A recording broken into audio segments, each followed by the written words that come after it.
Joining me now to talk about this further, we have Ahmet Sozen, who is the director of the Cyprus Policy Centre based in northern Cyprus, and Konstantinos Travlos, an assistant professor of international relations at the Ozyegin University. Gentlemen, thanks very much for joining us on Straight Talk.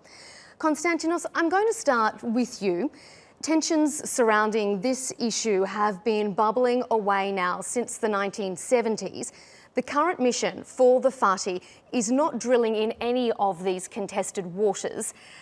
Why is this operation still considered a little bit provocative? Well, you have to understand that the Greek view over the maritime issues, both in the Aegean and in the Cyprus region, is tied to the idea of sovereignty.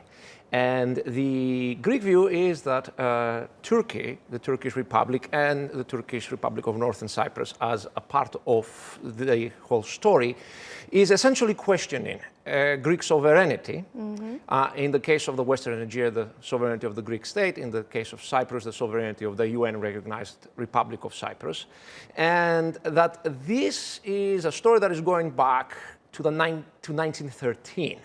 And the refusal of the Ottoman Empire to recognize the ceding of the Aegean islands to Greece after the Balkan War. So it's considered as a continuous challenge. And that's why there is a lot of worry and anger over it. So a continuous challenge. But Ahmed, if I can ask you, how provocative is this move? And is it likely that this current mission by the Fatih could spark a showdown that maybe we've been on the brink of for quite some time? Well, it's interesting that whenever there was a problem between Greece and Turkey, it was usually the foreign ministers who would make the public statements regarding the issue. This time around, it was the Minister of Defense in Turkey, it was like the Minister of War, who made the statement, which I think showed that Turkey is serious in terms of not letting any Greek army to harass any of the exploratory drilling. So, and is that interpreted as being quite provocative on the Cyprus side? Yes, definitely. So, I mean, this shows the seriousness. This shows the kind of the firm stance that Turkey has on this, and I think that the messages have been received. Personally, I do not really expect a clash between Greek and Turkish armies in this case. We have seen much worse cases in the past, by the way, between Greece and Turkey, where they came to the brink of war, especially on the Imia-Kardak crisis back in the 1990s. So, but I think that the common sense on both sides will prevail, and we are not going to hit to a wall. You're nodding very vigorously there, Konstantinos. Do you agree? Yes, I don't think necessarily that we're going to have an escalation in this case. But the problem is that Greece and Turkey are a dangerous dyad.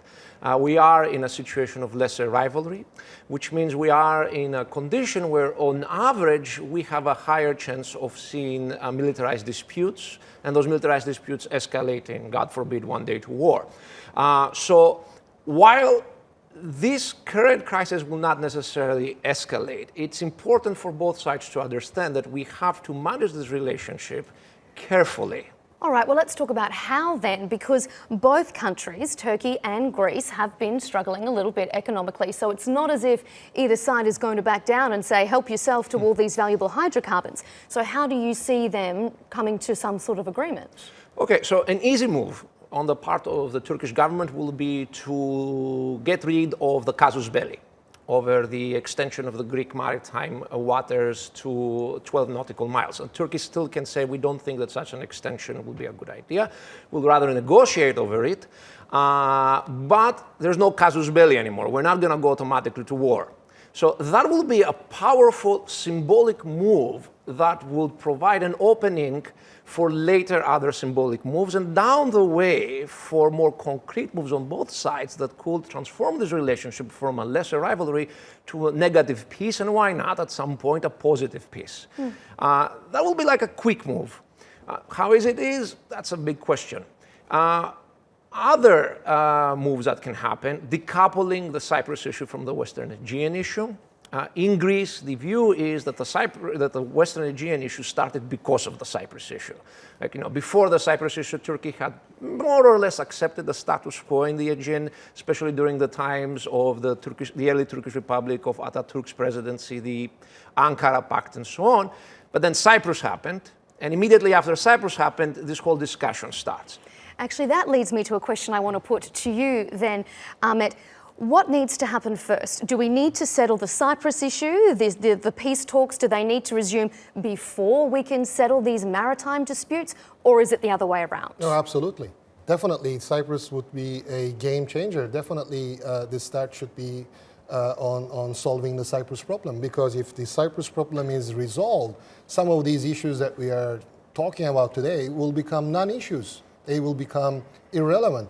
It will be much easier if the Cyprus problem is resolved for all the stakeholders, for all the parties to come together on the same table and negotiate their differences and come to a compromise on all these issues that are now issues which, in a way, nicely managed in the last maybe a decade or so between Greece and Turkey, by the way. So I think that we have the background and the common sense that they will remain in a manageable, let's say, conflictual situation.